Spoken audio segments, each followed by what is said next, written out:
আজকে নিয়ে চলে এসেছি হাতে মাখা শঙ্কর মাছের কষা।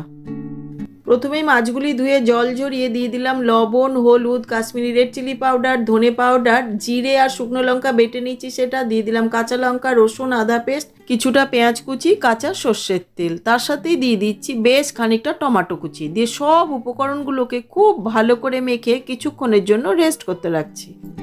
এদিকে কড়াইতে সর্ষের তেল গরম করে দিয়ে দিলাম অল্প একটু লবণ আর একটুখানি হলুদ, দিয়ে ভালো করে নেড়ে নিয়ে অর্ধেক করে কেটে রাখা আলু দিয়ে দিলাম। আলুগুলিকে বেশ লাল লাল করে ভেজে নিয়েছি, এবার তুলে নিচ্ছি।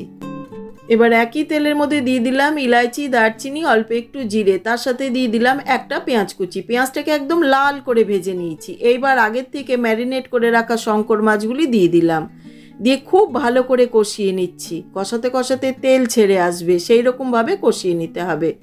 খুব ভালো করে কষিয়ে নিয়েছি। এইবার দিয়ে দিলাম ভেজে রাখা আলু, তার সাথে দিয়ে দিচ্ছি প্রয়োজন মতন গরম জল, দিয়ে খুব ভালো করে নেড়ে মিশিয়ে কয়েকটা কাঁচা লঙ্কা নিয়ে প্রায় 10 মিনিটের জন্য ঢাকা দিয়ে দিলাম।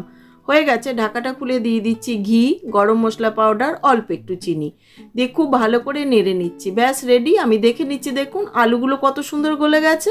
এইবার আমি গরম গরম ভাতের সাথে আজকে সার্ভ করে দিচ্ছি।